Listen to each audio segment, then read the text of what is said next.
Assalamualaikum warahmatullahi ta'ala wabarakatuh. Alhamdulillahi rabbil alamin. Wassalatu wassalamu ala ashrafil anbiya'i wal mursalin wa ala alihi wa sahbihi ajma'in. Subhanaka la ilma lana illa ma 'allamtana innaka antal alimul hakim. Rabbi shrah li sadri wa yassir li amri wahlul 'uqdatam min lisani yafqahu qawli. Rabbi yassir wa la tu'assir wa tammim bil khair. Qala Allah Ta'ala fi kitabil aziz ba'da a'udzu billahi minasy syaithanir rajim. Bismillahirrahmanirrahim. Ya ayyuhalladzina amanu taqullaha haqqa tuqatih wa la tamutunna illa wa antum muslimun. Wahai orang yang beriman pada Allah, bertakwalah kamu kepada Allah dengan sebenar-benar takwa, dan jangan biarkan diri kamu mati saat mana kamu mati itu kecuali kamu benar-benar orang yang benar-benar beriman kepada Allah ataupun seorang yang muslim. Surah Al-Imran ayat 102. Imam, pengurusi dan ahliatan kuasa masjid, para alim ulama, ayah-ayah, ibu-ibu, anak-anak yang dikasihi sekalian. Pertamanya, saya pohon maaf kerana lewat sangat sampai. Dalam perjalanan untuk sampai tadi, ada kesesakan sikit. Yang keduanya, marilah sama-sama kita mengaturkan rasa syukur kita kepada Allah di atas peluang yang Allah kurniakan pada kita ini, untuk kita sama-sama merenung sepotong ayat yang biasa kita dengar tiap-tiap hari Jumaat. Setiap hari Jumaat biasanya imam akan baca ayat ni. Ayat yang saya baca tadi, Ya ayyuhalladzina amanu taqullaha haqqa tuqatih wa la tamutunna illa wa antum muslimun. Ayat ni merupakan di antara ayat yang setiap hari Jumaat dibaca oleh imam untuk menggambarkan kepribadian kita sebelum daripada kita mati. Dalam hidup kita ini, satu ayat yang Allah cerita tentang mengenai tujuan hidup. Bila kita hidup ini, ramai di kalangan kita ini, dia hidup, dia mula fikir untuk yang disebut dengan kehidupan dunia. Dia tak fikir terhadap kehidupan untuk akhirat Allah. Yang menyebabkan Allah Subhanahu Wa Taala tiap-tiap kali mana Allah dia ingatkan kita sebagai orang beriman ini, kamu kena bezakan diri kamu dengan mereka. Kamu tak boleh sama di antara orang beriman dengan orang yang tidak ada iman di dalam tubuh badan mereka. Dalam hidup kita ni, perhatikan, kalau kita gabung-gabung je manusia atas dunia ni, manusia ni ada 3 kelompok je. 3 kumpulan saja yang kita akan temui atas dunia ni. Yang pertama, kumpulan dia panggil kumpulan orang beriman pada Allah. Yang kedua, kita akan jumpa manusia yang kufur kepada Allah.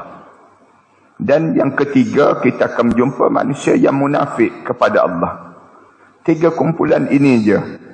Sebab tu kalau kita baca dalam Al-Quran Karim, Allah Subhanahu Wa Taala di awal-awal lagi cerita tentang mengenai 3 kumpulan ini dalam surah Al-Baqarah. Kalau kita tengok dalam surah Al-Baqarah, kita baca di awal-awal pada surah Al-Baqarah itu, Allah cerita 5 ayat cerita tentang orang yang beriman pada Allah. Start daripada Alif Lam Mim, Zalikal kitabu la raiba fihi hudan lil muttaqin, sampai ulaika ala hudan min rabbihim wa ulaika humul muflihun. 5 ayat ni cerita tentang sifat orang Islam ataupun orang yang beriman pada Allah. Dua ayat je cerita orang kafir. Innal ladhina kafaru sawa'un alaihim a'anzartahum am lam tunzirhum la yu'minun. Khatamallahu ala qulubihim wa ala sam'ihim wa ala absarihim ghishawah. Ni dua ayat ni cerita perangai orang kafir. Dua ayat je cerita orang kafir. Lepas pada tu Allah mula cerita tentang 18 ayat cerita orang munafik. Wa minan nasi man yaqulu amanna billah wa bil yaumil akhir wa ma hum bimu'minin. Allah mula cerita di kalangan manusia ni ada yang kalau kamu sebut pada mereka, mari kita beriman pada Allah, mereka akan sebut kami beriman pada Allah, tapi Allah jawab wa ma hum bimu'minin, sebenarnya mereka tak beriman pada Allah. Allah mula cerita tentang perangai orang munafik. Ni cerita panjang dalam hidup ini. Allah bila dia ajar pada kita hidup atas muka bumi ni, kita jangan jadi macam orang kafir. Jangan jadi macam orang munafik, jangan. Tapi kamu mesti jadi orang yang beriman pada Allah. Beriman pada Allah ni satu kedudukan yang paling mulia di kalangan manusia. Tak kira kamu bangsa apa, tak kira kamu keturunan mana, tak kira kamu harta banyak mana, tapi kalau kamu beriman pada Allah, mulia di sisi Allah. Puncak kepada kemuliaan di sisi Allah ni, Allah sebut di kalangan kita ni, bukan mana-mana orang pegang jawatan, bukan mana-mana orang yang mempunyai keturunan yang hebat, bukan orang yang datang daripada yang disebut dengan golongan bangsawan, tapi orang yang paling mulia di kalangan kita, orang yang bertakwa kepada Allah. Allah mula ajar demikian. Kamu jangan nampak orang beriman ni sekadar dia beriman sama saja di antara satu sama lain. Tak. Tapi orang yang beriman di kalangan kamu ni, dia ada tingkatan dia, ada kedudukan dia. Kemuncak kepada keimanan kita ialah kemuncak dia orang bertakwa. Allah Subhanahu wa taala sebut dalam Al-Quran Karim, inna akramakum indallahi atqakum, orang yang paling mulia di kalangan kamu. Lepas pada Allah cerita, ya ayuhan nas inna khalaqnakum min dzakarin wa untha waj'alnakum syu'uban wa qabaila lita'arafu inna akramakum indallahi atqakum. Manusia semua, wahai manusia, aku jadikan di kalangan kamu ni lelaki dan perempuan. Aku jadikan di kalangan kamu ni berpuak-puak atas dunia ni, ada berbangsa-bangsa. Wa ja'alnakum syu'uban, aku jadikan kamu di kalangan bangsa, ada bangsa Melayu, Cina, India, semua bangsa-bangsa di kalangan kamu ni. Jangan kamu ingat kamu mulia dengan bangsa kamu. Melayu, jangan kamu ingat kamu mulia dengan Melayu kamu. India, jangan kamu ingat hebat dengan India kamu. Ataupun Yahudi, jangan kamu ingat kamu ni bangsa mulia di kalangan orang lain. Tapi yang mulia di kalangan kamu siapa? Inna akramakum indallahi atqakum. Orang yang paling mulia di kalangan kamu di sisi aku. Allah mula sebut, siapa yang paling bertakwa kepada Allah. Ayat Al-Quran Karim yang kita setiap hari Jumaat diajar supaya kita dengar, dan setiap kali mana khatib sebut pada hari Jumaat tu, dia cerita kepada kita peringkat yang disebut dengan peringkat awal kehidupan kita. Ya ayyuhalladzina amanu, wahai orang yang beriman pada Allah. Kemudian ya ayyuhalladzina amanu taqullah, bertakwalah kamu kepada Allah. Haqqa tuqatih, kamu kena takwa sebenar-benar takwa. Hujung tu Allah sebut, wala tamutunna illa wa antum muslimun. Allah kaitkan, jangan kamu mati ya. Allah sebut, jangan biar hari kamu mati itu, kecuali saat mana kamu mati itu kamu betul-betul Islam. Paling tidak Islam dalam hidup kamu. Kenapa ayat ni Allah sebut demikian? Ulama-ulama bincang, kenapa Allah pesan jangan biarkan diri kamu mati kecuali kamu mati dalam keadaan Islam? Allah gunakan cerita demikian. Jawabnya, alim ulama jawab, kerana ada yang mati Diingat ke dia mati itu Islam. Rupa-rupanya dia mati dalam keadaan tidak Islam. Na'udzubillah min dzalik. Yang datang pada malam ni, jangan ada seorang pun di kalangan kita, bila kita menghadap depan Allah nanti, tiba-tiba kita tengok-tengok, kita menyesal. Kena di kalangan kita, Allah tak mati dalam Islam rupa-rupanya. Na'udzubillah min dzalik. Mati dalam keadaan apa dia? Kalau kita baca dalam Al-Quran, Allah cerita manusia yang mati ni dalam keadaan yang orang nampak dianya Islam, tapi rupa-rupanya dia mati itu dalam keadaan dia menyesal pada diri dia, kerana tak sempurna Islam dia. Hidup di atas dunia ni ada benda yang dia tersilap dalam hidup dia. Kita tanya, macam mana boleh terjadi macam tu Ustaz? Padahal kita ni hidup dah atas dunia ni, kita dah semayang dah, kita ni puasa dah, kita ni dah buat dah amal ibadah, nampak dah macam Islam. Tapi bila masuk dalam kubur tu, berbeza-beza keadaan di kalangan kita. Saya nak sebut ayat ni supaya ayah-ayah, ibu-ibu yang datang malam ni, termasuk saya, berfikir dalam hidup kita ni. Aku ni kalau mati nanti macam yang digambar dalam Al-Quran tu, macam mana? Na'udzubillah min dzalik. Gambaran apa yang Allah sebut dalam Al-Quran? Yang Allah pesan, wala tamutunna illa wa antum muslimun. Jangan biarkan diri kamu mati. Saat mana kamu mati itu, kamu betul-betul Islam dalam hidup kamu. Dalam Al-Quran, Allah cerita, dia zahir nampak Islam, tapi hari dia mati itu tidak sama dengan keadaan dia itu Islam. Dalam surah An-Nisa ayat yang ke-97, satu cerita yang Allah sebut, di mana golongan manusia yang dimatikan oleh Allah yang pertama. Saya sebut banyak ni dalam Al-Quran ni, cerita orang Islam yang mati. Kita tak payah ceritalah orang kafir tu. Orang kafir tu, dia kalau Allah sebut dalam Quran, walau tara, kalau kamu boleh tengok macam mana orang kafir, orang maratil maut, waktu mana dia kena sentapan, nyawa dia ditarik untuk saat dia mati. Yang tu kalau kamu ada peluang, kamu tengok. Allah sebut demikian. Tapi cuba kamu tengok orang Islam, tapi dia hari dia mati itu, kita tengok zahirnya dia Islam, tapi bila dia masuk dalam kubur, dia menyesal. Siapa? Dalam surah An-Nisa ayat yang ke-97, Allah cerita golongan pertama, innal ladzina tawaffahumul malaikatu zalimi anfusihim. Orang-orang yang dimatikan oleh mereka Allah di saat mana dia sedang buat zalim pada dirinya sendiri. Ni Allah cerita ni, gambaran. Saya sebut ni orang Islam ni, orang yang hadir pada malam ni, tapi masa dia mati tu, dia sedang buat zalim pada dirinya sendiri. Allah cerita ni, innal ladzina tawaffahumul malaikatu zalimi anfusihim. Orang-orang yang dimatikan oleh mereka Allah saat mana dia sedang buat zalim pada dirinya sendiri. Kita tanya, siapa yang buat zalim pada diri sendiri? Ada ke orang yang mati buat zalim pada diri sendiri? Ada.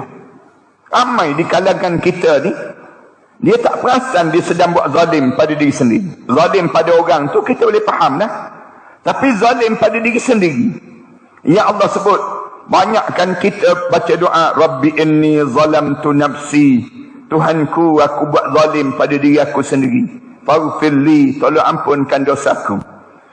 Zalim pada diri sendiri ni, ulama-ulama bincang, siapa yang buat zalim pada diri sendiri? Orang yang dengar azan, dia tak datang semayang berjemaah, dia buat zalim pada diri sendiri. Dia tak boleh sebut padan muka tu imam, aku tak datang. Dia kena sebut padan muka aku tak datang.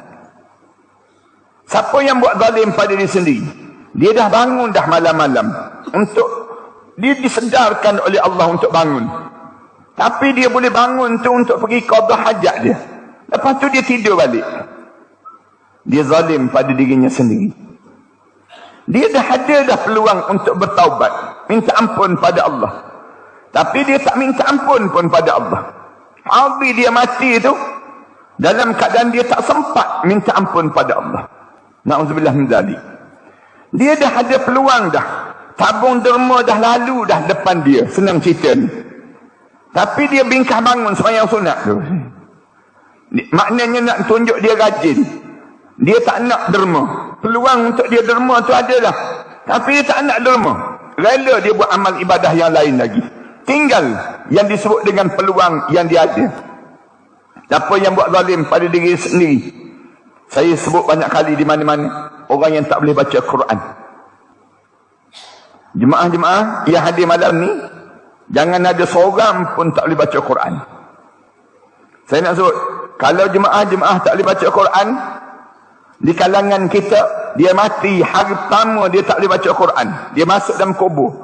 Confirm tak lepas dia menghadap depan Allah. Tak lepas. Tak percaya, cuba try mati, tak percaya. Nak tahu dia lepas ke tidak.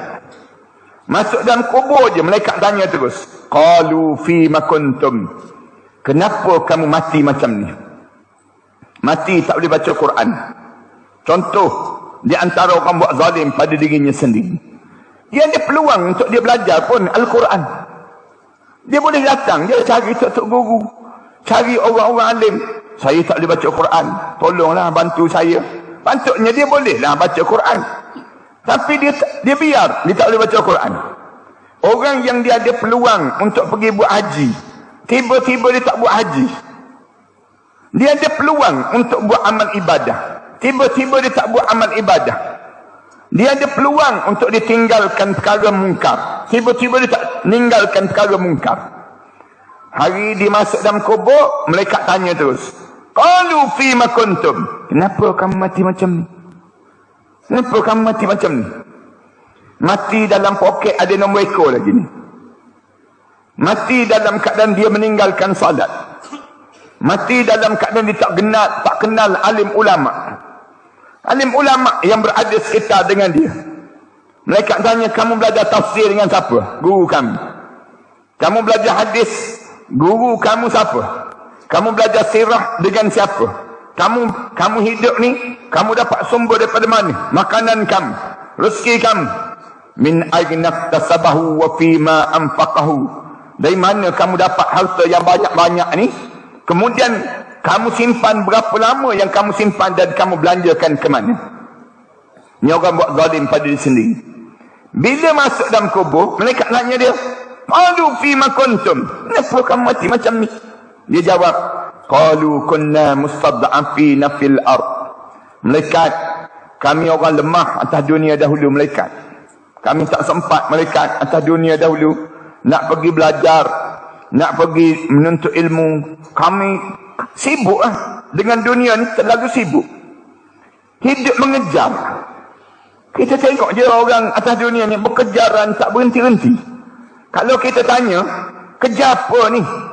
Pagi lagi turun daripada rumah, balik malam baru sampai ke rumah. Kemudian besok turun lagi. Kemudian balik lagi tengah malam baru sampai ke rumah. Lusa begitu lagi, hari-hari bekerja. Kita tanya, kamu kerja apa dalam hidup? Dia jawab, kerja harta, Ustaz. Kerja harta. Kita tanya balik, Allah buat kita ni nak suruh kerja harta ke? Allah jadikan kita ni untuk menjadi pengejar-pengejar harta ke? Tak. Harta Allah dah sedia dah untuk diri kita. Wa fis sama'i rizqukum wa ma tu'adun. Di arasy Allah telah ditulis rezeki kamu dan apa yang dijanjikan oleh Allah untuk diri kamu. Waktu Islam haram dengki. Kenapa Islam haram dengki? Kerana bila kamu berdengki dengan orang terhadap harta, menunjukkan di waktu ini kamu tak redha dengan pemberian Allah. Allah dah bagi dah rezeki. Tiap-tiap di kalangan kita ni Allah dah tulis dah rezeki kita. Sebab tu Islam lagang daripada jangan terlibat dengan ilmu tilik. Tilik dilagang, tenung nasib dilagang. Kenapa dia menjadi benda yang haram dalam Islam? Tilik ni kan, kawan-kawan kita dulu suka sangat tengok telapak tangan kita ni, kecil-kecil dulu. Tengok telapak tangan kita, dia sebut M, miskin itu dia sebut. Sedap je dia sebut demikian. Dia tilik kita kan. Kita ni tunggu bila lah nak berubah jadi kaya. Ni nak sebutnya gambaran bagaimana Islam lagang. Dulu, kecil-kecil dulu, saya sangat kawan-kawan ni tekan kat sini. Tekan kat sini, keluar 2 biji, 2 orang anak disebut. Tekan lagi kat sini, sebiji, seorang lagi disebut demikian. 3 orang anak. Tengok sekarang 5-6 orang anak kita. Nak sebutnya tak sama pun. Islam lagang. Jangan kamu terlibat dengan ilmu tilik. Jangan kamu pergi tengok tenung nasib. Jangan kamu terlibat. Kenapa? Rezeki kamu Allah dah siap dah untuk kamu. Dalam hidup kita. Tak ada seorang pun dia boleh jangka dalam hidup dia. Kedudukan rezeki dia ni. Kecuali Allah dah tulis dah. Siap semua dah. Habis kamu turun pagi balik gelap. Turun pagi balik gelap. Kamu kerja apa dalam hidup? Sampai Allah arahkan hari Jumaat baca ayat ni. Ya ayyuhalladzina amanu taqullah haqqa tuqatih. Kamu hari Jumaat tu imam dia kena baca ayat ni. Dia baca tu dengan tujuan nak suruh di antara rukun pada rukun khutbah Jumaat, salah satunya ialah takwa pada Allah. Kena sebut dengan kalau tak sebut takwa tak sah khutbah Jumaat hari tersebut. Nak gambarkan demikian besarnya nilai takwa. Nak gambar hidup kamu Allah tak muliakan dengan harta kamu. Besar mana pun rumah kamu, banyak mana pun harta benda kamu, cantik mana pun wajah kamu, sehebat mana pun kekayaan yang kamu miliki dalam hidup kamu, kamu tak mulia di sisi Allah. Kerana perkara demikian. Yang mulia kamu bila kamu takwa. Yang kamu sibuk bekerja, cari harta, kamu bekerja, sibuk dalam hidup ni sampai tak sedar di antara kedudukan dalam hidup ni. Orang tanya kerja apa? Kerja tahta ustaz. Berebut nak pegang jawatan. Nak kedudukan. Berebut rela di kalangan kita tolak orang tu, tolak orang ni semata-mata nak kita nak pegang jawatan ini. Ni dipanggil jawatan dalam hidup.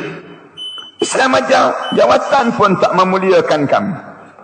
Kamu ada jawatan, jangan ingat bila kamu ada jawatan kamu akan jadi mulia di sisi Allah. Lagi besar jawatan, lagi penat kamu depan Allah nanti. Siapa yang pegang jawatan dia?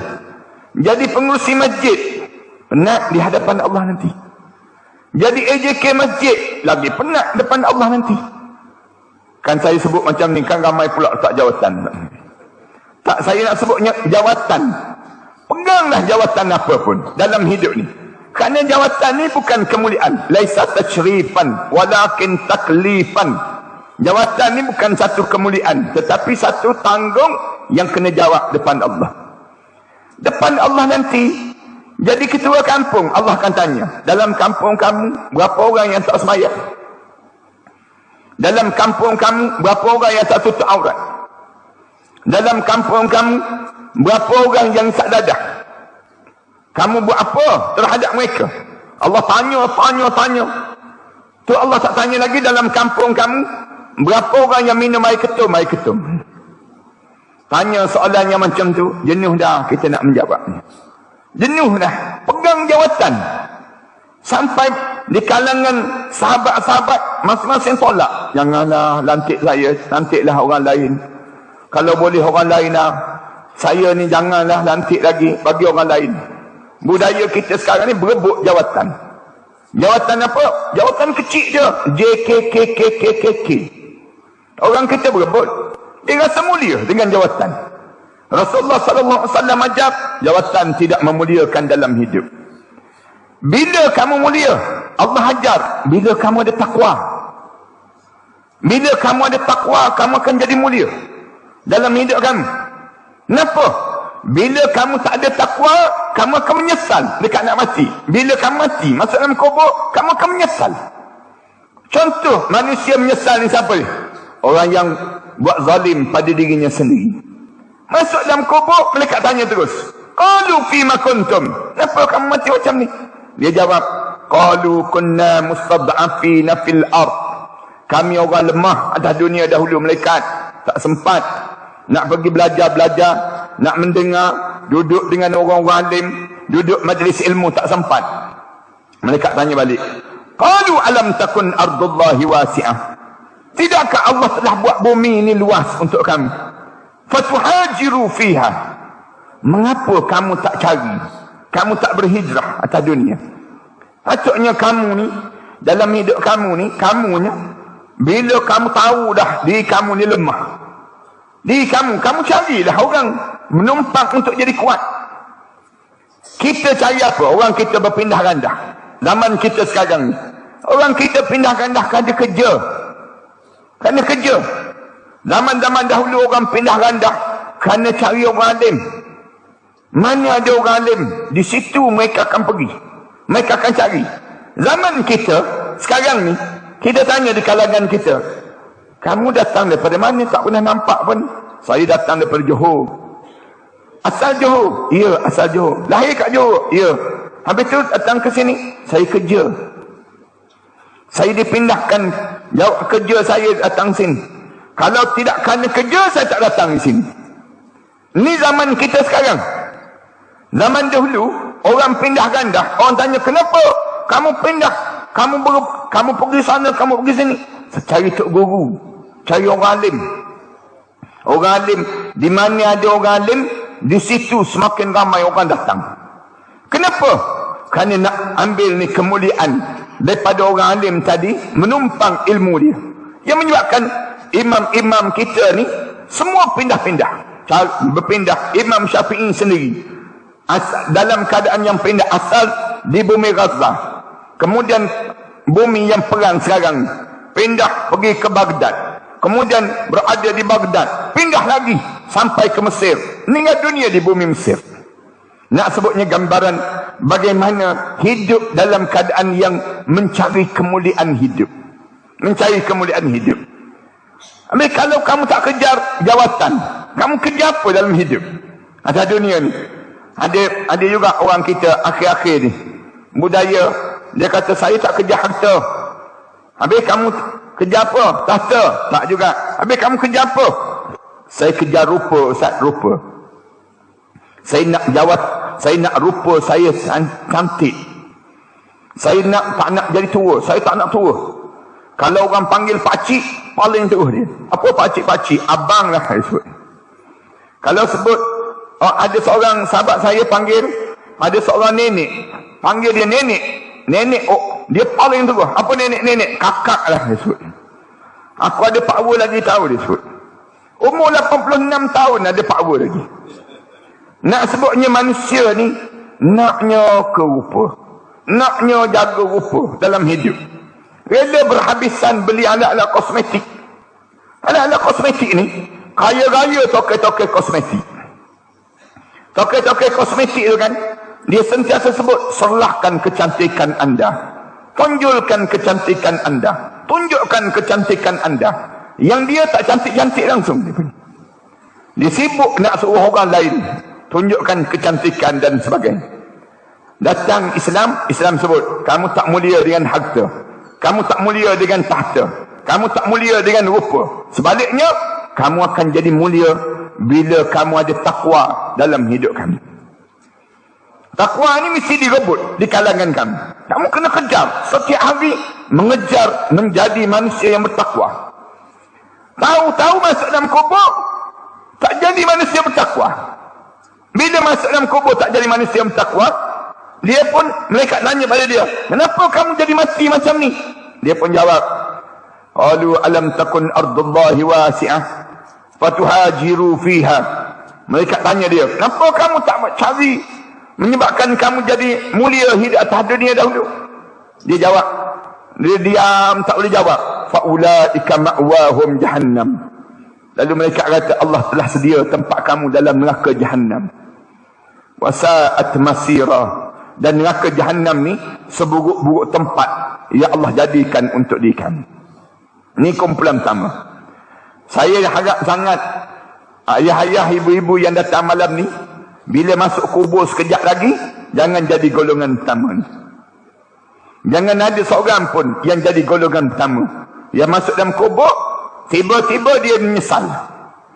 Kalau dia menyesal, seorang dia saja tak apa, dia meraung dalam kubur. Kalau kita boleh dengar suara orang dalam kubur, dia kata apa dia? Qala rabbi irji'un Tuhanku, tolonglah bagi peluang untuk aku kembali hidup di atas dunia. Kalau aku boleh hidup balik, la'alli a'malu salihan fima tarak. Kalau aku boleh hidup balik, aku nak buat balik amalan salih yang aku tertinggal waktu mana aku hidup dahulu. Malaikat tengking dia, kalla, jangan harap kamu boleh hidup balik. Innaha kalimatun huwa qailuha. Mulut je sebut kata nak hidup, nak hidup. Wa min waraihim barzakhun ila yaumi yub'atsun. Sedangkan di belakang kamu sedang melalui barzakh sampailah kamu dibangkitkan balik di hari kebangkitan nanti. Ini kumpulan pertama Allah cerita. Dalam Al-Quran Allah cerita lagi. Malam ni saya nak sebut yang ni. Golongan kedua yang disebut dalam surah Al-An'am ayat yang ke-44. Allah cerita satu kumpulan lagi, di mana dia orang Islam tapi dia tak peduli terhadap syariat Allah, tak peduli halal haram dalam hidup, langgar je perintah Allah ni, dia langgar je, dia rempuh je perintah Allah. Dia tak semayang, tapi pelik, walaupun dia tak semayang sihat tubuh badan. Walaupun dia tak puasa, tapi dia dalam keadaan yang badan dia sehat, badan dia kaya raya hidup. Dia rempuh je, dia minum arak, dia berjudi, dia berzina, tapi semuanya dinikmati dengan nikmat-nikmat yang penuh dengan kemegahan. Falamma nasu ma zukiru bih. Allah cerita ketika mana mereka dah mula melupakan segala peringatan Allah.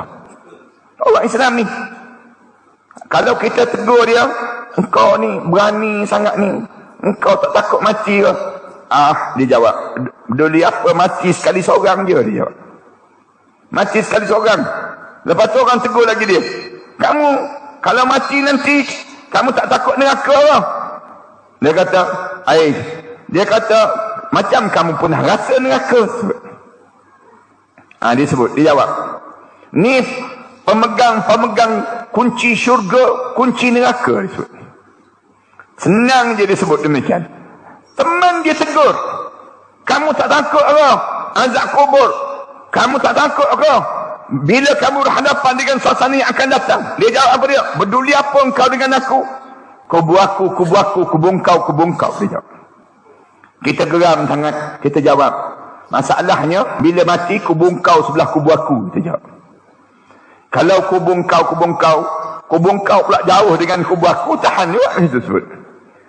Bila masalahnya bila kubu engkau sebelah kubu aku, tak keberdengung kita dalam kubur nanti. Nak gambarkan manusia yang jenis ketegak, katanya orang Kedah ni, jenis keras dalam hidup dia. Heran kita, dia tak semayang tapi rezeki banyak, dia tak tutup aurat tapi ada je jodoh. Kahwin cerai, kemudian ada je jodoh. Kita ni puas mandi bunga, tak jumpa bunga ni. Nak gambarkan peliknya kita dengan mereka. Tapi ada orang jadi demikian. Allah kata, kamu jangan pelik. Jangan pelik. Fatahna alaihim abwaba kulla syai'. Puak-puak ni kan, sengaja aku buka segala pintu maksiat yang dia nak buat. Berhati-hati ya, saya nak sebut ni. Kalau ada yang mendengar orang yang tak semayang, orang tak tutup aurat, orang yang hidup dia melawan syariat, memang dia tak peduli alim ulama', dia bercakap kasar dalam hidup dia, caci maki para alim ulama', dengar ayat ni. Sengaja Allah bagi. Fatahna alaihim abwaba kulla syai'. Kamu dapat nikmat sekarang. Aku buka segala pintu maksiat yang kamu ingin lakukan. Sampai bila? Hatta idza farihu bima utu. Sehingga kemuncak kegembiraan dengan apa yang aku bagi pada kamu.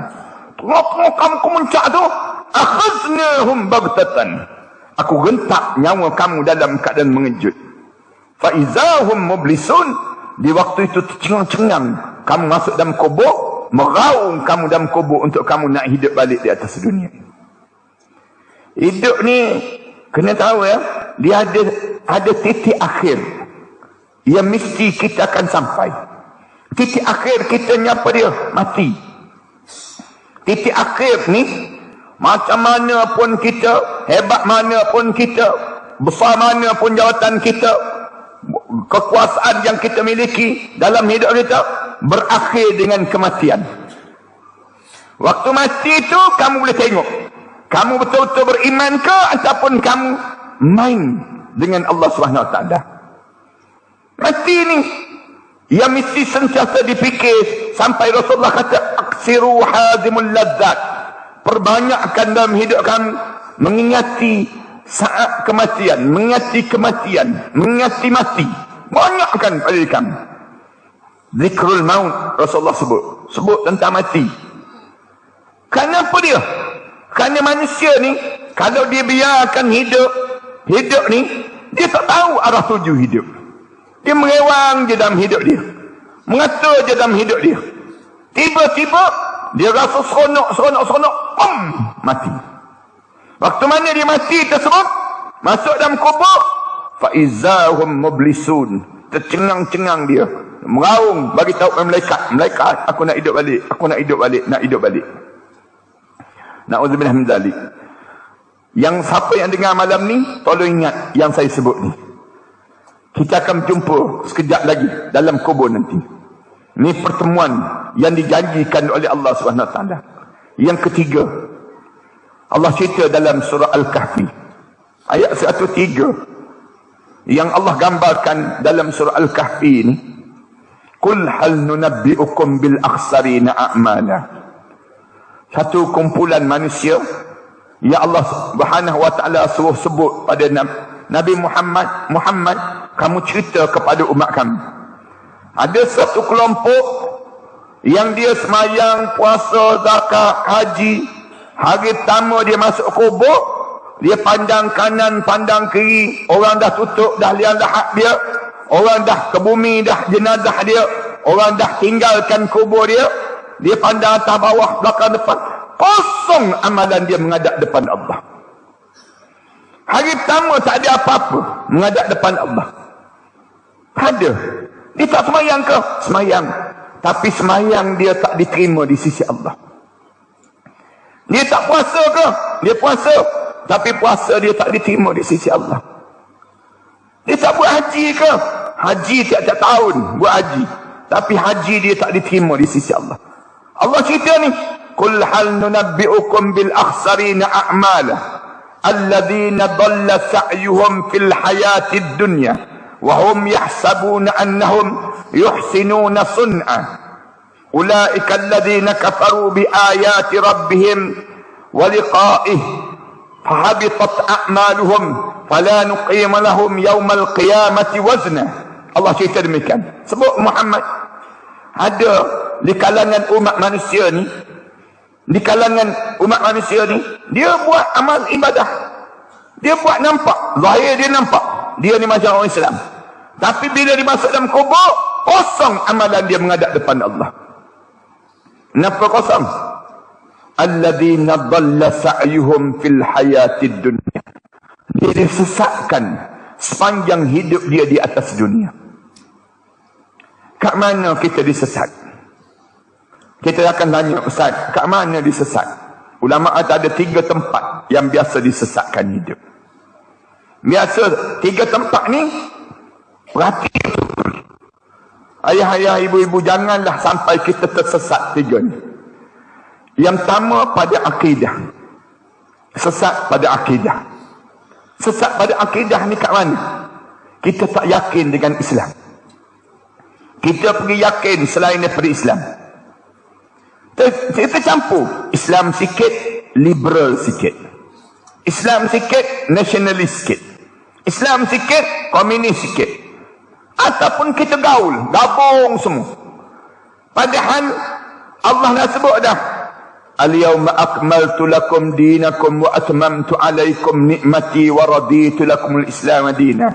Allah dah sebut dah, hari ni aku telah sempurnakan agama untuk kamu. Al-yawma akmaltu lakum dinakum wa atmamtu alaikum. Aku telah sempurnakan segala nikmat-nikmat untuk kamu. Dan aku reda satu je, Islam je, satu cara hidup dalam hidup kamu. Allah terima Islam je. Selain daripada Islam, jangan kamu terima dalam hidup. Tapi sayang, orang kita ni, dia dikhianati oleh siapa? Saya nak sebut, Lebih kurang 1,300 tahun Rasulullah bina bumi ini. Semenjak zaman Rasulullah sampai 1924 dijatuhkan oleh seorang pemuda munafik. Nama dia Kamal Atatürk. Kamal Atatürk seorang je. Dia bawa gagasan apa dia? Sekular. Memisahkan di antara agama dan kehidupan. Dalam hidup ni jangan campur semua. Dalam hidup jangan tak. Dalam hidup kita ekonomi tak semesti ekonomi Islam. Kena buang dosa pahala. Syurga neraka jangan tak disebut. Sukan jangan ada dosa pahala. Syurga neraka. Kemudian dia buang pendidikan, tak semesti pendidikan Islam je. Pendidikan yang lain pun kita boleh terima juga dalam hidup. Kemudian apa dia lagi? Bidang ekonomi, ketenteraan, semuanya dibuang agama dalam hidup. Dipanggil pemisahan kehidupan dengan agama. Sehingga kan orang kita termakan. Sampai hari ni lekat 100 tahun. Daripada tahun 1924 sampai 2024. Anak-anak kita ni, anak-anak muda ni, ramai di kalangan anak muda sekarang, dia pisahkan di antara agama dan kehidupan. Di kalangan kita, hiburan tak perlu ada dengan agama. Kemudian ekonomi tak perlu dengan agama. Kita mula percaya dengan ekonomi kapitalis. Kita percaya dengan ekonomi sosialis. Kita percaya dengan ekonomi liberalis. Islam tak boleh terima. Disebut demikian. Ekonomi Islam tak boleh terima. Orang kita ni pergi ke bank, sampai di bank, pegawai bank tanya, nak buat pinjaman cara Islamik ke cara konvensional? Ditanya balik pegawai bank sebut, mana yang untung? Dia tanya. Mana yang untung? Ni orang Islam kita ni. Orang kita kan, pegawai bank tanya, nak buka akaun cara Islam ke cara konvensional? Dia tanya balik, mana yang untung? Dia tanya. Mana yang untung? Kita kira untung je. Kita tak kira Allah reda ke tak reda. Allah setuju ke tak setuju. Sampai kita tak boleh nak beza di antara orang alim dengan orang yang warok, orang yang taat pada perintah Allah dengan orang buat maksiat pada Allah. Yang Rasulullah sebut, akhir zaman kamu akan jumpa satu zaman badiru bil a'malis salih. Rasulullah sebut, kamu kena cepat-cepat buat amalan salih. Kerana kamu akan sampai satu zaman kakafa'il lailil muslim. Kamu akan sampai satu masa di mana kamu menghadapi zaman fitnah. Di mana apa dia? Yusbihur rajulu mu'min wa yumsi kafiran. Wa yumsi mu'min wa yusbihu kafiran yubi'ud dinahu bi aradin minad dunya. Pagi dia menjadi mukmin, malam hari dia jatuh kafir. Malam hari jadi mukmin, siang hari jatuh kafir. Dia sanggup jual agama dia untuk kepentingan diri dia sendiri. Saya berjumpa dengan seorang hamba Allah. Dia sebut ada saya. Dia sebut, Ustaz, saya masjid pun saf tamu, kelab malam pun saf tamu juga saya. Dua-dua saf tamu. Kita akan berjumpa. Saya tanya dia, kenapa kamu buat demikian? Saya nak suruh Allah pening dengan saya, Ustaz. Senang dia jawab demikian. Manusia hari ni, manusia, saya jawab Allah tak pernah pening dengan manusia. Tapi sebaliknya manusia yang pening dalam mentaati perintah Allah. Kita berjumpa, ada orang yang sama boleh pegang tongkat khutbah Jumaat, orang sama boleh berjoget. Dalam dunia kita sekarang, dalam kehidupan kita, orang sama bercakap Islam, orang sama yang mengkufurkan terhadap Islam. Dunia kita ni, sehingga kan kita jadi keliru. Mana satu ni orang yang betul-betul alim? Mana satu orang yang betul-betul mentaati perintah Allah? Sampai kita tak boleh nak beza di antara orang yang boleh bawa kita ke syurga dengan orang yang boleh bawa kita ke neraka Allah. Tak boleh beza dalam hidup kita. Ni bila? Ni zaman fitnah yang Rasulullah sebut, bila sampai saat itu keyakinan ada di kamu dah jadi longgar, habis kamu akan dirasah, dimakan, dimamah oleh segenap penjuru. Sahabat-sahabat tanya Rasulullah, aqillatin yauma izin ya Rasulullah, sikit sangat ke kami orang Islam di waktu itu? Rasulullah jawab, bahkan kamu ramai, tapi ramai kamu karita ilisa isail.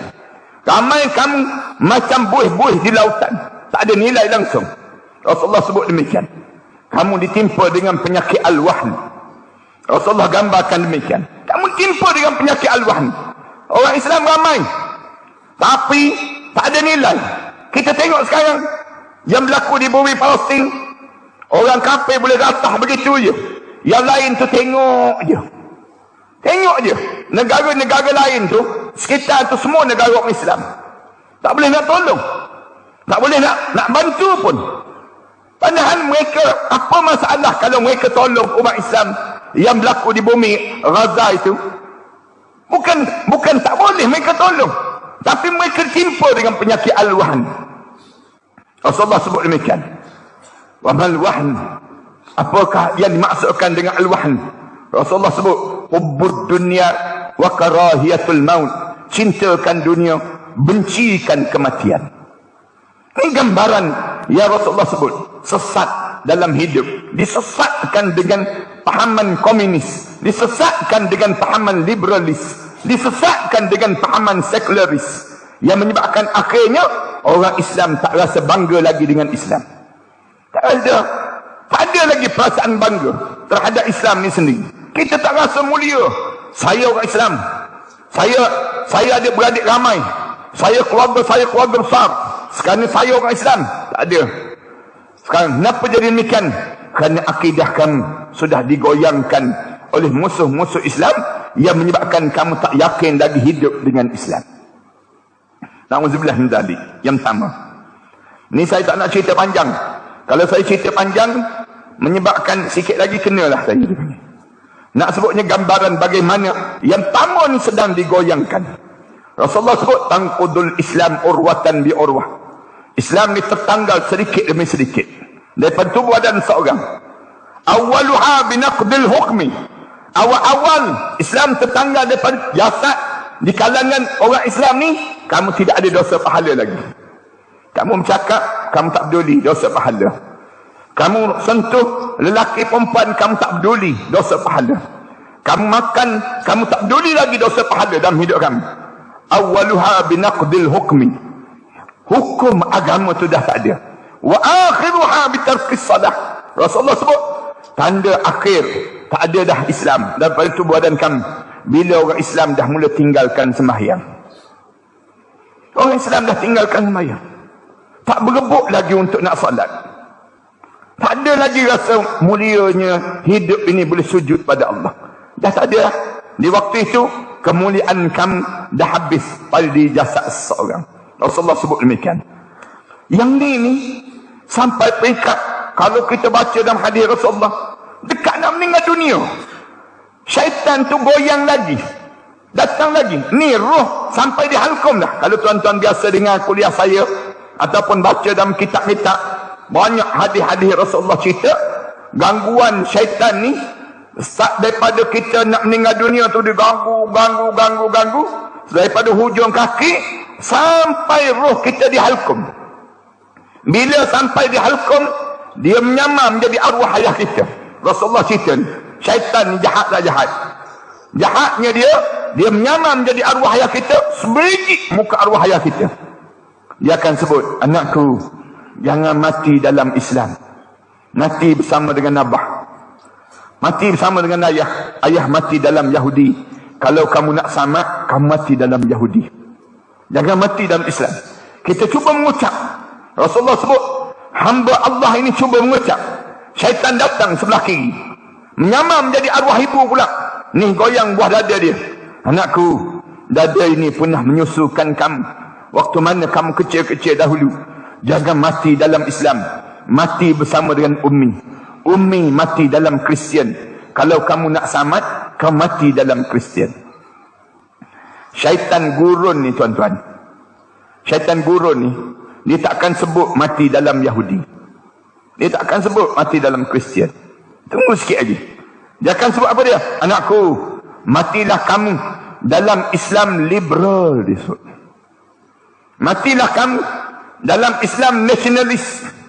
Matilah kamu. Dalam Islam sekularis, kita dengar Islam juga ni, mati je lah kita sebut demikian. Padahal Allah dah pesan, wala tamutunna illa wa antum muslimun. Jangan biar diri kamu mati kecuali kamu mati dalam keadaan benar-benar Islam. Rasulullah cerita waktu mana roh sampai di halqum ni macam orang kelemasan dalam laut. Orang yang tak pandai berenang jatuh dalam laut, lemah tu, semua dia nak capai. Pantang dengar je orang kata macam mana nak selamat, macam mana nak selamat, dia akan capai di saat tersebut. Dia akan pegang di waktu itu. Demikianlah saat mana menghampiri kematian. Nak gambarkan, biasanya kat mana akan diganggu kita? Keyakinan hidup.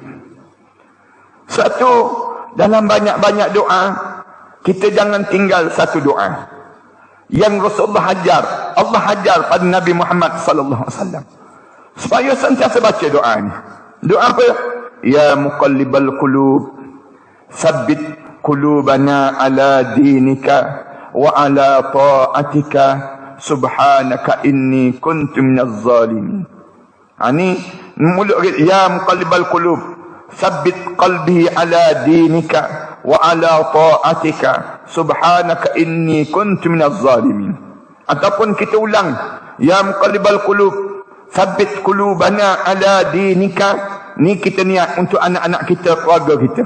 Sabbit qulubana ala dinika wa ala ta'atika, subhanaka inna kunna minaz zalimin. Ini doa untuk ramai-ramai panggil. Doa ni cuba ayah-ayah ikut baca yang saya sebut ni. Ya muqallibal qulub, sabbit qulubana ala dinika wa ala ta'atika, subhanaka inna kunna minaz zalimin. Ini doa ni ulang. Diam je kita sebut ya muqallibal qulub, wahai Tuhan yang balik-balikkan hati. Sabbit qalbi ala dinika, tolong tetapkan hati saya di atas agama kamu. Wa ala ta'atika, saya ni sentiasa taat pada kamu ya Allah. Subhanaka inni kuntu minaz zalimin, maha suci kamu ya Allah, aku sentiasa buat zalim pada diri aku sendiri ya Allah. Ini doa-doa kita ni minta jangan goyang. Hati kita ni tetap dengan Islam. Kalau orang datang jumpa dengan kita, tanya kita, nak tak mari bersama dengan kami? Kami sedang bawa satu pahaman begini-begini. Kita tanya, Allah ajar tak? Rasulullah ajar tak? Tak. Saya tak nak. Tolak terus. Nanti kita. Selain daripada Islam, tak boleh tolong kita dalam kubur. Selain daripada Islam, tak boleh tolong kita dalam kubur. Nasionalis boleh tolong kita dalam kubur. Komunis boleh tolong kita dalam kubur.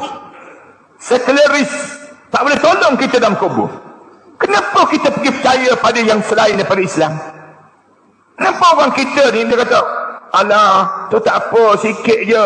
Ada juga orang kita sebut demikian.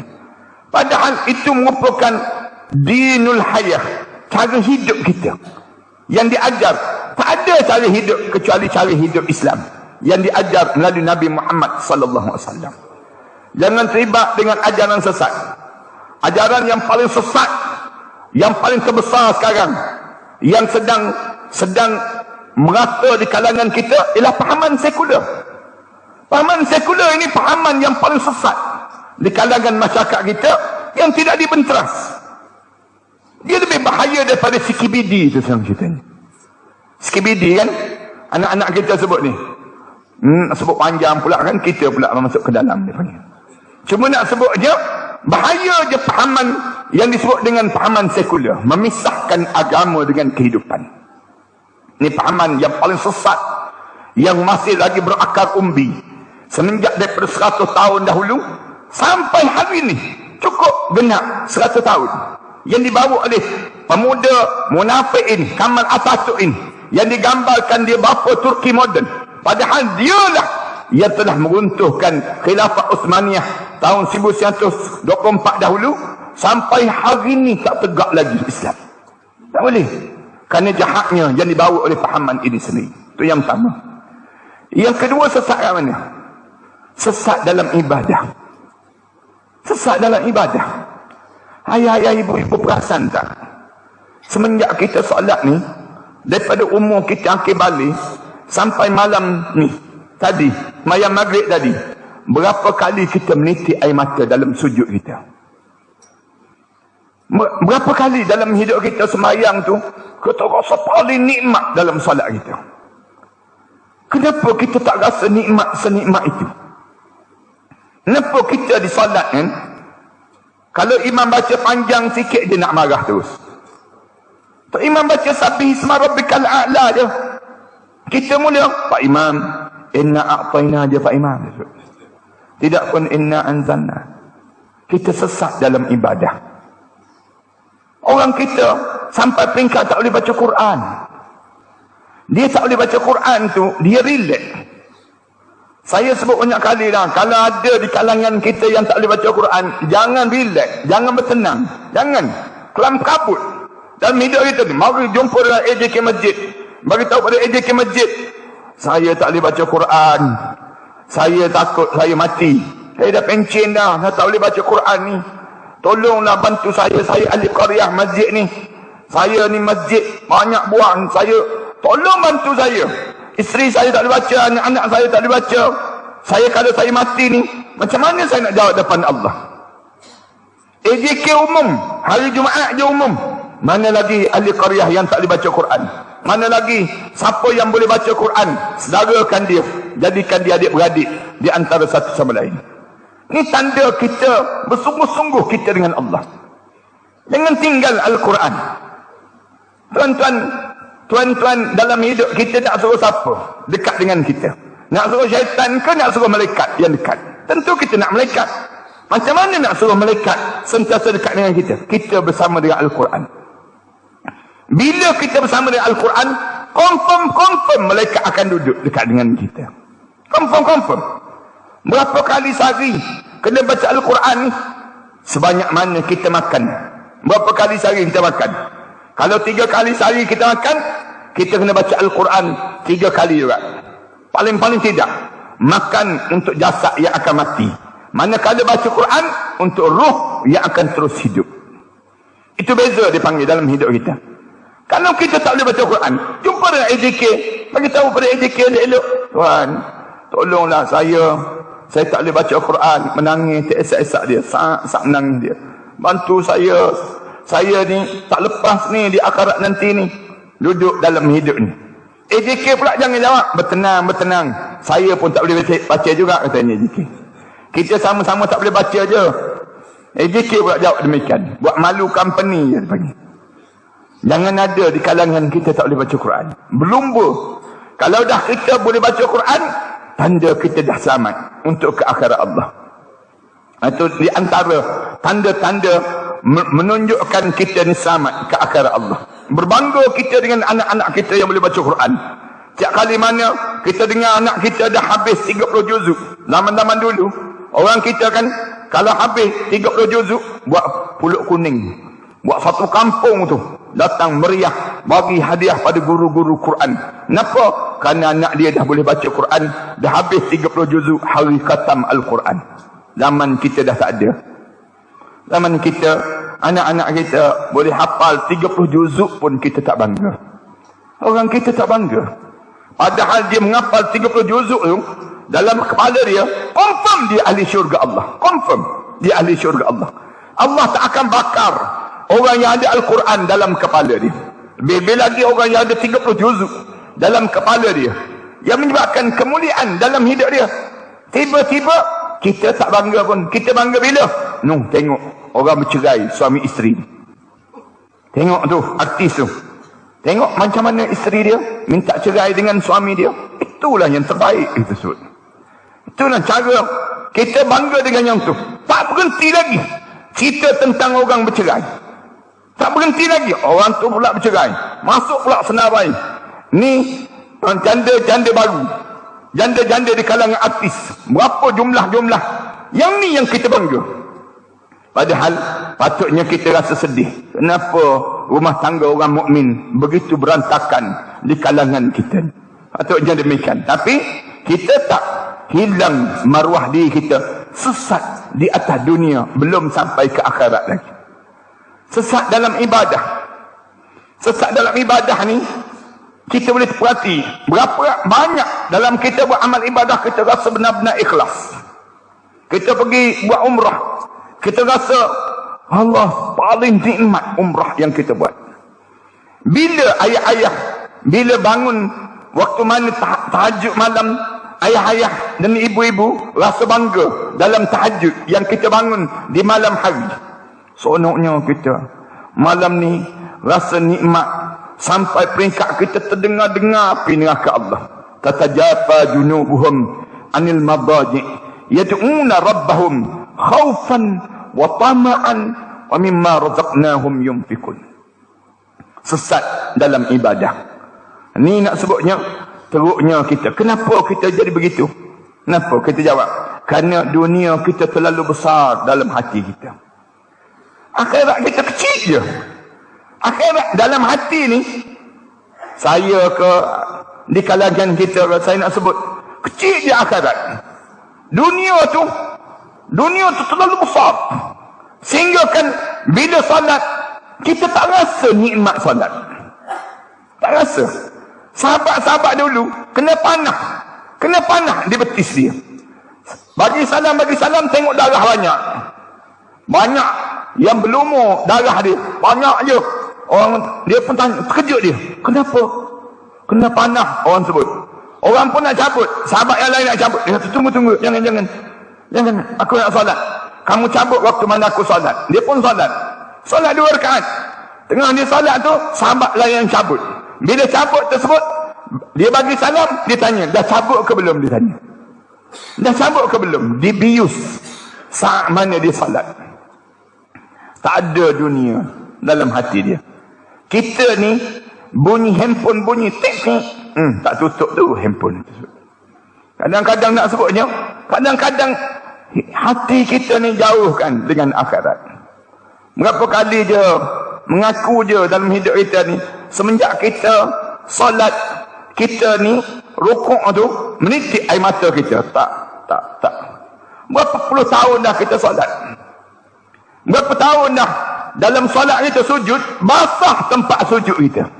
Basah tempat sujud kita. Janggut kita ni basah. Kenapa? Doa pada Allah menggigil-gigil. Allah, tak adanya kita dengan akhirat. Saya pernah solat dekat Mesir.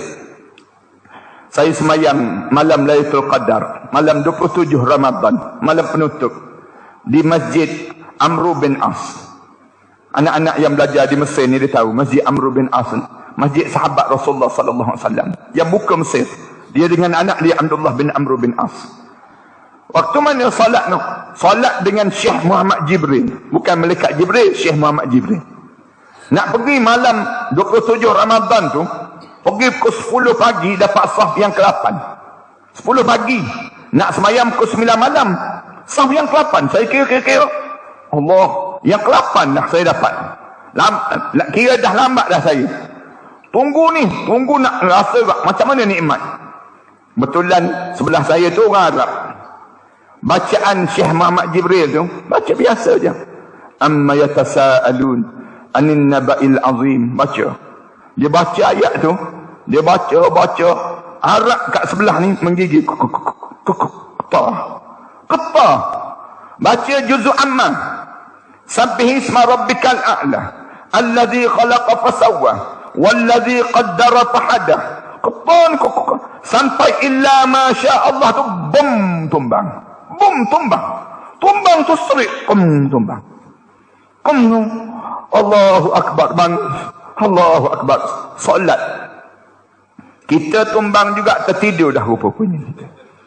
Tapi Arab ni, orang bukan Arab je lah, maksudnya orang yang mukmin, betul-betul mukmin, nikmat dia tu muncak rasa. Kenapa? Dia tak sesat sepanjang hidup atas dunia. Hidup dia tu jelas dalam hidup dia. Aku sedang menikmati nikmat-nikmat syurga Allah di atas dunia ini sendiri. Mendengar ayat Quran kan? Ada orang dengar ayat Quran tutup terus. Orang nak bercakap ni disebut. Dia bila orang mukmin bila dengar ayat Quran, dia dengar je. Wa idza quri'al Quran fastami'u wa ansitu. Dia akan dengar, dia akan diam. Ya. Kenapa? Dia sedang menikmati nikmat-nikmat syurga Allah. Ni nak sebutnya gambaran bagaimana orang yang hati dia dan jasad dia tidak disesatkan dalam ibadah pada Allah. Kat mana lagi sesat? Dalam ibadah. Dalam ibadah kita, zikir. Zikir dan selawat. Ramai orang kita payah nak zikir, payah nak selawat. Kita banding je di antara zikir kita dan selawat kita pada Nabi Muhammad sallallahu alaihi wasallam. Abu Hurairah, dia tak akan tidur selagi mana dia tak akan habiskan selawat pada Rasulullah sebanyak 70,000 kali sehari setiap hari. Abu Hurairah radhiyallahu anhu. Kita tak payah tunggu 70,000 dah. 70 kali pun berdengkur dah kita.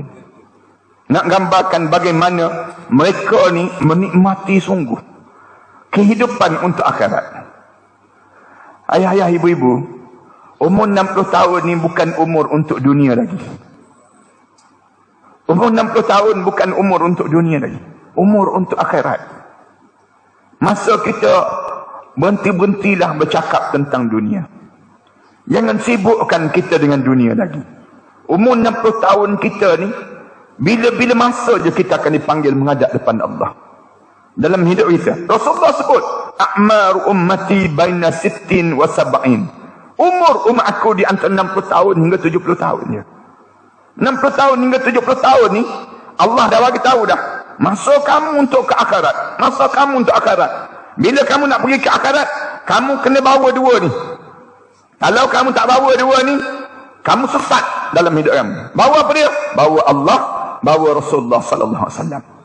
Kena bawa Allah, kena bawa Rasulullah. Nak bawa Allah macam mana? Zikir. Nak bawa Rasulullah macam mana? Selawat. Kalau kita tak zikir, macam mana Allah nak kenal kita?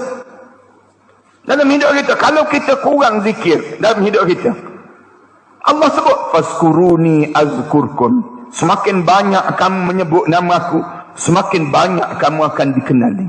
Semakin kamu dikenali. Allah ajar demikian. "Fazkuruni azkurkum." Kamu zikir dalam hidup kamu. Biar banyak dalam diri kamu. Orang ajak kita, jom kita borak kedai kopi. Tak ada masa dah saya. Habis dah masa saya. Time is out. Masa dah habis dalam hidup saya. Habis tu, kamu nak ke mana? Kalau ajak pergi intikah masjid, saya nak pergi. Saya nak pergi. Kita mula gambarkan demikian. Bila orang ajak kita, jom saya ada projek ni, projek baru saya dapat. Jom kita pergi mancing, misal contoh. Jom kita pergi main, jom kita. Saya tak ada masa. Saya tak ada masa dah dalam hidup saya. Kita sebut habis dah masa saya. Saya sekarang sedang bersiap untuk memperkenalkan diri saya kepada Allah sebanyak mungkin dalam hidup. Zikir. Rasulullah, bila kita mati nanti, sekejap je. Soalan kedua, lepas tanya ma rabbuka wa ma nabiyuka terus. Apa Nabi kamu? Bila sebut Nabi itu, ramai tak boleh jawab. Masalahnya, syaitan masuk sampai dalam lubang kubur. Bila tanya, man hadar rajul? Siapa lelaki ni dalam hidup kamu? Syaitan tunjuk, aku. Syaitan sebut. Kita tak kenal Nabi Muhammad. Kita tak pernah pun hidup dengan Rasulullah di atas dunia. Jawab, syaitan bom terus dalam kubur. Nak gambarkan tentang bagaimana kita dengan Rasulullah. Bangun di akhirat dengan Rasulullah. Tak cari isteri, tak cari suami, tak cari. Bangun-bangun tu dengar suara Rasulullah memanggil. Panggil nama orang tu, panggil nama orang tu. Kita tunggu bila pula nama kita nak dipanggil oleh Rasulullah. Kalau di dunia ni kita tak pernah bersama ada Rasulullah, macam mana Rasulullah nak panggil nama kita? Macam mana Rasulullah nak panggil nama kita di akhirat nanti? Kita nak dengar nama, bangun-bangun di akhirat, Rasulullah panggil Ahmad Dusukri, misal contohnya. Kau tak berlari, pergi dekat dengan Rasulullah, pegang telapak tangan Rasulullah, minum air telapak tangan Rasulullah, di telaga Kausar Rasulullah. Untung hidup. Kalau kita mudah-mudahan semua yang hadir malam ni di kalangan demikian, insya-Allah. Saya nak sebut je betapa kita berusaha untuk tidak melalaikan hidup menjadi sesat dengan dunia. Kat mana lagi sesat? Dalam ibadah, mencari harta. Ramai orang kita sesat dalam mencari harta. Masalahnya, orang kita ni, dia kata saya tak sesat Ustaz, mencari harta saya elok-elok je. Tak. Ramai orang kita ni, dia kumpul harta. Orang tanya dia, kumpul untuk apa? Kumpul untuk hari tua. Simpanan untuk hari tua. Siapa yang ajar? KLSP Ustaz disebut. KLSP ajar simpanan untuk bekalan hari tua. Untuk apa kita simpan untuk hari tua? Islam bukan suruh simpan harta untuk bekalan hari tua. Tak ada. Mana ada Rasulullah ajar simpanan untuk bekalan hari tua? Dunia kita sekarang diajar oleh musuh kita ni simpanan untuk bekalan hari tua. Bukan kita kena simpan untuk hari tua. Islam ajar simpanan untuk bekalan ke syurga. Yang kita pula kumpul sampai hujung nyawa. Harta banyak, kita mati masuk kubur sorang-sorang. Tertinggal harta atas dunia. Ini yang sedang terjadi di Malaysia sekarang ni. Sesat kita. Kita masuk dalam kubur, anak-anak kita berebut harta peninggalan kita. Berebut harta peninggalan kita. Selagi mana tak selesai urusan harta peninggalan kita, selagi itulah kita tak selesai dalam kubur. Tuan-tuan nak suruh tuan-tuan terseksa dalam kubur, tuan-tuan tinggal harta biar banyak atas dunia. Tinggal biar banyak. Kalau tuan-tuan nak menyeksa arwah ayah, arwah mak kita dalam kubur, berebut harta pusaka yang ditinggalkan itu. Berebut. Kalau kita tak nak berebut pun, kita biar je. Biar padan muka arwah ayah kita. Kita sebut. Kita tak berebut pun, kita kata kita tak berebut, tapi kita tinggal. Biar berketurunan. Selagi mana tak selesai, selagi itulah orang dalam kubur tak selesai. Tak selesai tuan-tuan. Sebab tu sebelum kita meninggal dunia, selesai urusan harta. Jangan simpan. Ni simpan. Orang tanya simpan untuk apa? Nanti pencen nanti nak guna. Dah pencen, balik kampung buat rumah besar. Untuk apa rumah besar? Di saat mana kita tak ada apa-apa dah dalam hidup kita. Tak ada siapa dah nak tinggal dengan kita. Dah kita ni siap je rumah besar, beli kereta besar. Siap beli kereta besar, tak puas hati lagi nak masuk rumah besar, kahwin isteri besar pula ni. Siap je seminggu masuk rumah, meninggal dunia dia. Dah kereta baru dapat pada isteri baru. Isteri baru pula habis je dah, kahwin dengan suami baru. Suami baru pula petang-petang bawa kereta baru ni round kawasan kubur kita. Kita dalam kubur memandang macam-macam je kereta ni kita sebut. Yang kita dalam kubur buat seksa je dalam kubur. Jangan habiskan harta kita sebegitu. Tolonglah hantar harta ni ke syurga. Jalan untuk ke syurga. Jadikan jambatan untuk kita mudah ke syurga. Macam mana? Wakaf, zakat, infak, sedekah, hibah, banyak jalan yang diajar dalam Islam. Jangan simpan harta tuan-tuan. Saya tengok ramai dah orang kita kena berbilion harta yang ditinggal. Harta yang tinggal, harta pusaka di Malaysia di kalangan orang Islam yang tak selesai 90 bilion. 90 bilion. Bukannya nak sebutnya bukan RM1 2. 90 bilion yang tak diselesai. Punca apa? Punca ni kejahilan kita sesat dengan dunia. Janganlah untuk kita habiskan demikian. Dua, kesesatan yang tiga dan terakhir. Saya minta maaf ni, terpanjang sikit malam ni. Saya tengok ayah-ayah, ibu-ibu dah betul-betul dalam belakang 7 kali dah saya kira ni. Saya nak berhenti dah. Last, kesesatan yang ketiga kat mana? Sesat pada akhlak. Sesat pada akhlak. Akhlak maknanya semakin lama semakin buruk akhlak kita. Semakin lama semakin hodoh peribadi kita. Nauzubillah min dzalik. Ayah-ayah, ibu-ibu jangan begitu. Lagi ayah-ayah ibu-ibu semakin berusia, semakin nampakkan wajah kita wajah ahli syurga. Saya nak minta sangat ayah-ayah ibu-ibu, bila datang ke masjid, pakai macam kita nak masuk ke syurga. Pakaian kita kemas, wangi je tubuh badan kita. Kuku kita ni dah potong dah siap-siap. Tiap-tiap hari Jumaat tu tengok bersih je kuku kita. Misai kita, janggut kita dah kemas betul-betul. Setiap kali mana kita berjumpa dengan sahabat-sahabat kita, salam je dengan dia, doakan saya biar saya ahli syurga. Jangan cakap lagi tentang dunia dalam hidup kita. Datang ke masjid ni, saya cadangkan yang usia 60 tahun ke atas pakai je serban. Pakai je serban. Yang 60 tahun ke atas. Orang tanya, tak pergi lagi Mekah? Ya, tapi saya dah dekat nak mati. Orang tanya, kenapa pakai serban?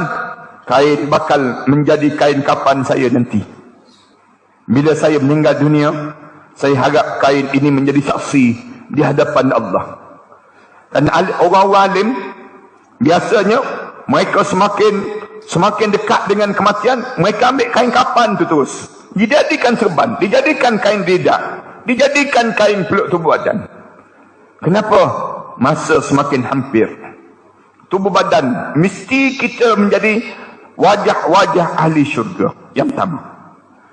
Yang kedua, akhlak kita dengan keluarga. Tunaikan tanggungjawab dalam berkeluarga. Terutama dengan siapa? Orang lelaki dengan ayah dan bonda. Orang lelaki tolong jaga mak dia, ayah dia, mak mertua, ayah mertua, mak saudara dengan ayah saudara. 6 ni dia kena jaga dalam hidup dia. Jangan singgung hati mereka. Jangan. Orang lelaki. Orang perempuan seorang je. Kalian kena jaga suami kalian. Kalau kalian tak berumah tangga, yang disebut dengan ayah kalian, ibu kalian. Dah. Ulama-ulama kata ayah je cukup.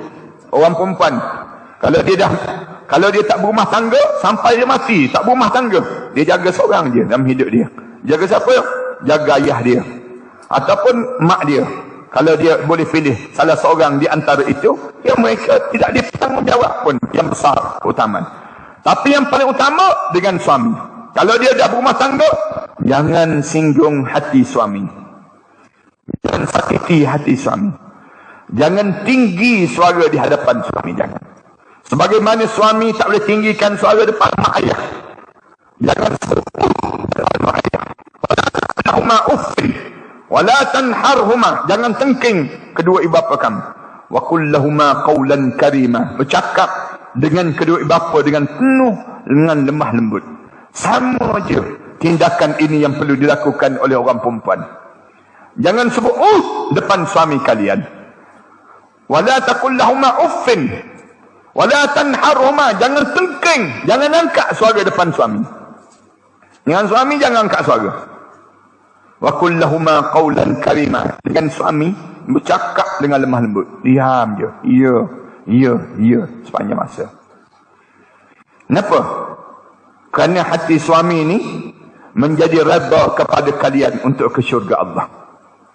Suami terguris, kalian meninggal dunia, masuk dalam kubur, meraung terus dalam kubur. Tak jumpa pintu syurga, tertutup pintu syurga, terbuka luas pintu neraka Allah SWT. Orang perempuan jangan singgung hati suami. Manakala orang lelaki jangan singgung hati mak ayah, mak mertua, ayah mertua. Jangan dibezakan di antara mak ayah kita dan juga mak mertua, ayah mertua kita. Jangan. Sama. Dia menjadi tanggungjawab kita. Sehingga kita haram kahwin dengan dia. Sampai bila-bila. Menunjukkan besar mak mertua, ayah mertua kita. Cerai mati, cerai hidup, dia tetap mak kita. Dia tetap mak ayah kita. Besar. Dalam hidup kita. Mak saudara, ayah saudara pun kita kena jaga. Ini tanggungjawab orang lelaki yang kena jaga. Orang perempuan, dia jaga seorang je dalam hidup dia. Suami dia. Suami dia reda, dia mati, hari dia mati tu, suami dia reda, terbuka luas segala pintu-pintu syurga Allah. Nama dia tertulis indah. Di pintu-pintu syurga, dia boleh masuk syurga mana yang diinginkan dalam hidup dia. Tapi yang ni yang payah orang perempuan nak jaga. Orang lelaki yang ni yang payah nak jaga. Kerana di antara jaga hati mak dan jaga juga hati ayah, dia terpaksa pergi jaga hati isteri dia. Yang ni yang sebalik. Orang perempuan kita ni diajar, tolong jaga hati saya, tolong jaga hati saya. Siapa yang ajar pada dia suruh jaga hati dia? Tak ada satu pun ayat Quran yang mengarahkan supaya jaga hati isteri. Tapi yang Allah ajar pada kita supaya apa dia? Jaga tanggungjawab terhadap isteri. Jauh lebih besar daripada jaga hati. Tapi Allah sentiasa mengarahkan orang perempuan. Rasulullah sebut supaya jaga hati suami. Rasulullah sebut, kalau ada orang yang boleh aku arahkan supaya sujud di atas dunia ini, nescaya akan aku arahkan setiap perempuan sujud di kaki suami masing-masing.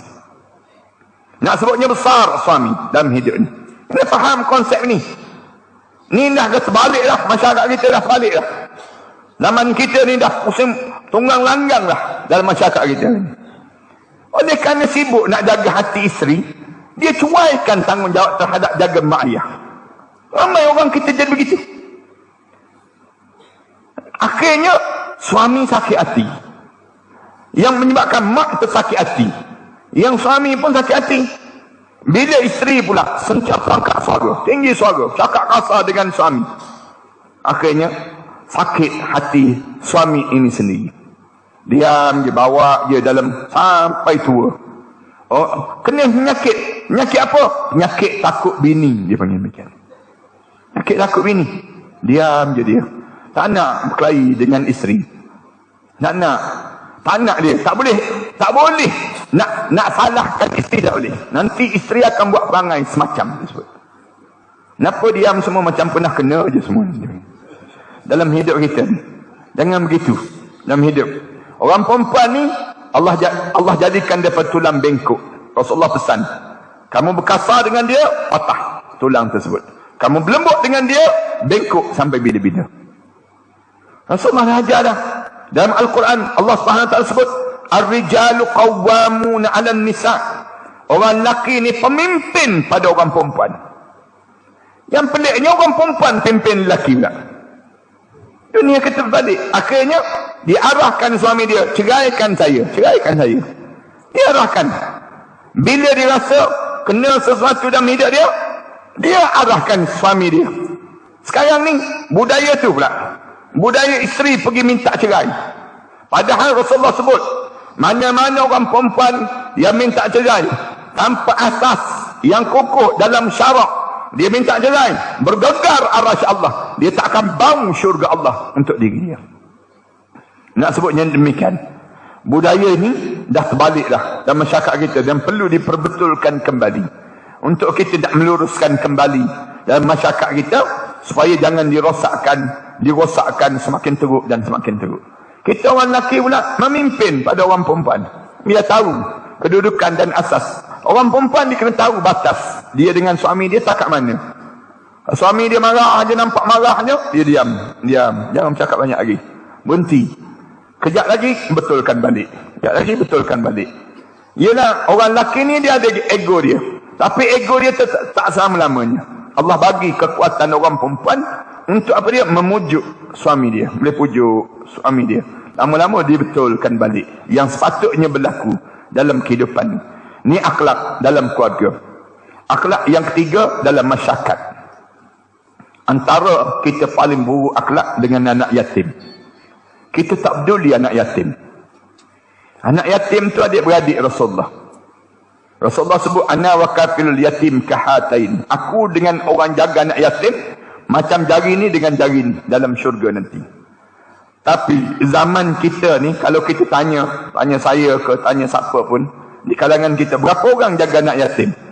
Kita jawab tak ada seorang pun kita jaga. Bila kita jaga anak yatim? Bila bulan Ramadan, bila Syawal. Lepas tu kita tak peduli anak yatim. Seolah-olah anak yatim tu hidup dalam bulan Ramadan je. Seolah-olah anak yatim tu hidup dalam bulan Syawal je. Anak yatim ni Rasulullah suruh jaga betul-betul. Jaga. Sampai Allah sebut, ara'aital ladzi yukadzibu bid-din, fadzalikal ladzi yad'ul yatim. Allah sebut. Kamu tahu tak orang bohong dengan agama? Siapa? Orang tak beri anak yatim. Yahuddu ala ta'amil miskin. Kemudian lepas itu, dia tak jaga orang-orang miskin. Kita ni, masalah orang kita ni, kalau dia jaga anak yatim, orang mengejek. Orang mengejek. Itu bukan nak jaga anak yatim. Nak jaga mak yatim itu. Akhirnya kita pun tak peduli dah pada anak yatim.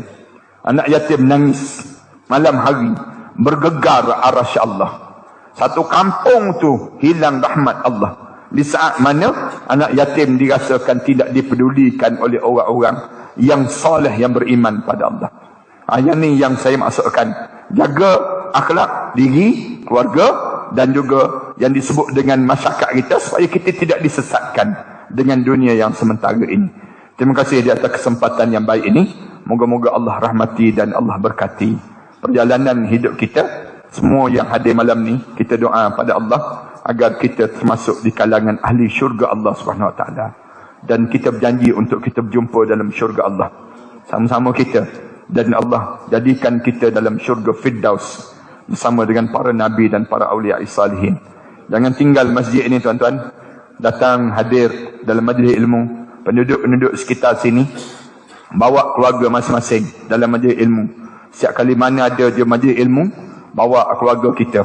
Supaya kita sebut keluarga kita ni agar semua di kalangan keluarga kita masuk dalam syurga Allah. Terima kasih sekali lagi. Aku qouli hadza astaghfirullah li wa lakum. Wassalamualaikum warahmatullahi taala wabarakatuh. A'udzubillahi minasyaitonir rajim. Bismillahirrahmanirrahim. Alhamdulillahirabbil alamin. Wassalatu wassalamu ala asyrafil anbiya'i wal mursalin wa ala alihi wa sahbihi ajma'in. Allahumma shrah lana sudurana wa ahsin akhlaqana wa yassir lana umurana. Allahumma inna na'udzubika min ilmin la yanfa' wa min qalbin la yakhsha wa min nafsin la tashba' wa min du'ain la yusma'. Rabbana 'alaika tawakkalna wa ilaika anabna wa ilaikal masir. Rabbana atina fid dunya hasanah wa fil akhirati hasanah wa qina adzaban nar. Sallallahu ala Muhammad wa ala alihi wa sahbihi wasallam. Alhamdulillahirabbil alamin.